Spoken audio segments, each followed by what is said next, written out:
वक्त की सबसे बड़ी खबर चीन से, जहां मालदीव के राष्ट्रपति ने चीन के साथ 20 समझौतों पर हस्ताक्षर किए हैं। जी हां, 20 समझौतों पर यह हस्ताक्षर हुए हैं। लेकिन भारत के लिए खबर यह है कि चीन ने कहा कि वो मालदीव के आंतरिक मामले में विदेशी हस्तक्षेप बर्दाश्त नहीं करेगा। और इसके पहले लंदन में रक्षा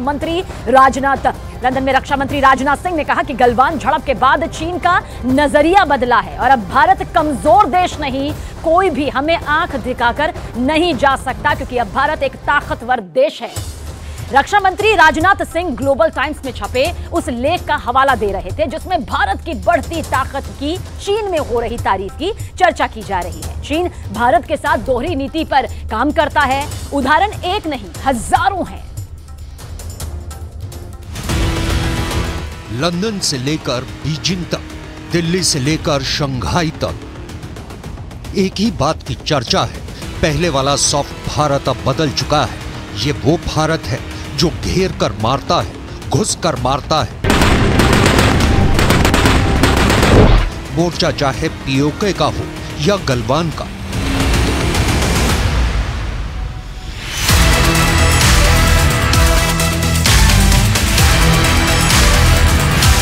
पूरे चीन में इस बात पर चर्चा हो रही है कि भारत के प्रधानमंत्री नरेंद्र मोदी ने भारत की इमेज बदल दी है। साउथ एशिया का गणित बदल दिया है। दुनिया के मैप पर भारत की तस्वीर बदल दी है।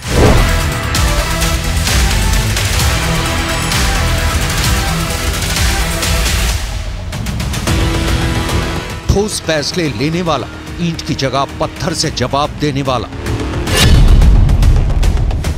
अपनी ब्रिटेन यात्रा के दौरान रक्षा मंत्री राजनाथ सिंह ने चीन के मुखपत्र माने जाने वाले ग्लोबल टाइम्स के एक लेख का हवाला देकर जो कहा, उसे आपको भी जरूर सुनना चाहिए।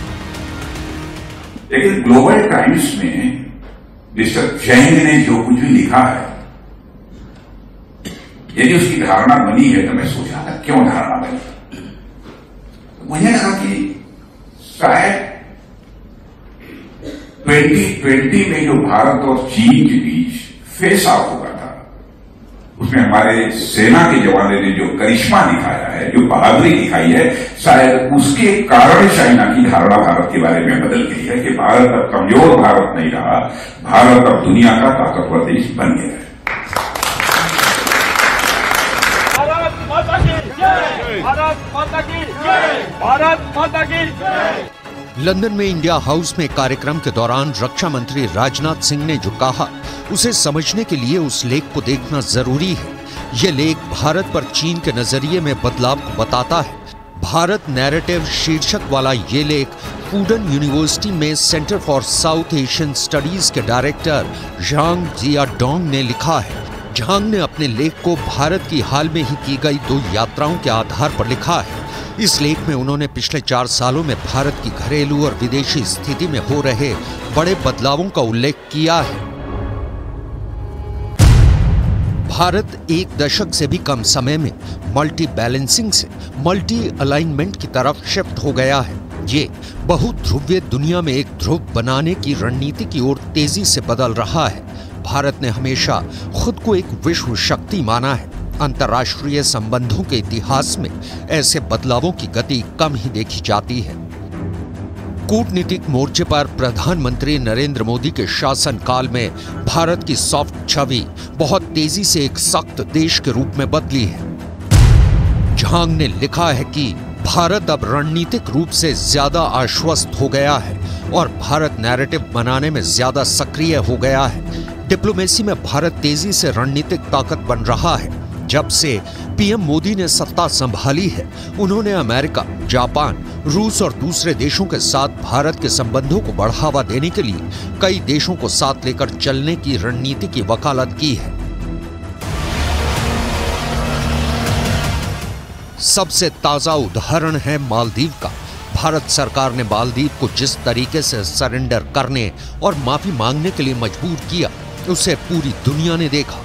आपको याद हो तो मालदीव को भारत के खिलाफ टिप्पणी के लिए चीन ने भी फटकार लगाई थी। लेकिन सावधान, ये चीन है। भारत की बढ़ती ताकत के खिलाफ हिंसात्मक साजिश रचने में कमी नहीं करने वाला। मालदीव को फटकार के बाद राष्ट्रपति मुइज्जू की चीन यात्रा के दौरान 20 समझौतों पर दोनों देशों ने हस्ताक्षर किए।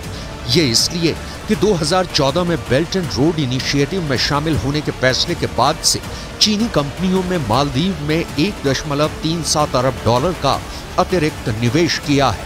ये पैसा फंसा हुआ है। साउथ एशिया में चीन जहां जहां पैर जमाना चाहता है, भारत उसके रास्ते में आता है। चाहे मालदीव हो या पाकिस्तान हो या तिब्बत हो या गलवान हो, चीन इस तथ्य से अवगत है कि भारत की बढ़ती शक्ति को रोक पाना मुश्किल है। मेड इन चाइना की जगह दुनिया मेड इन इंडिया की ओर शिफ्ट होना चाहती है। आईफोन जैसे ब्रांड चीन से नाता तोड़ भारत में फोन बना रहे हैं। मतलब चीन के हाथों से दुनिया का प्रोडक्शन हब होने का तमगा छिन रहा है और चीन के पास इसे रोकने का कोई उपाय नहीं है। रक्षा मंत्री राजनाथ सिंह ने कहा, हम किसी को भी अपने दुश्मन के रूप में नहीं देखते हैं, लेकिन दुनिया जानती है कि भारत और चीन के बीच संबंध इस समय तनावपूर्ण है। हालांकि हम अपने सभी पड़ोसियों और दुनिया भर के देशों के साथ अच्छे संबंध बनाना चाहते हैं।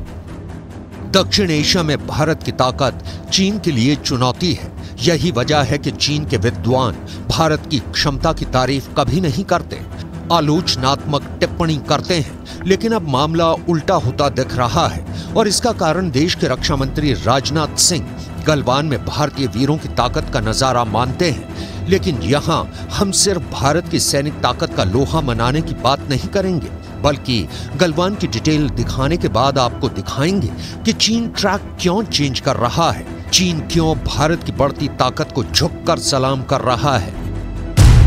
भारत और चीन के बीच साल 2020 में गंभीर स्थिति पैदा हो गई थी। 1 मई 2020 को दोनों देशों के सैनिकों के बीच पूर्वी लद्दाख के पैंगोंग त्सो झील के नॉर्थ बैंक में झड़प हुई थी। इसमें दोनों ही तरफ से दर्जनों सैनिक घायल हो गए थे। इसके बाद 15 जून को गलवान घाटी में एक बार फिर दोनों देशों के सैनिकों के बीच झड़प हुई। इस झड़प को लेकर 16 जून को भारतीय सेना का बयान सामने आया।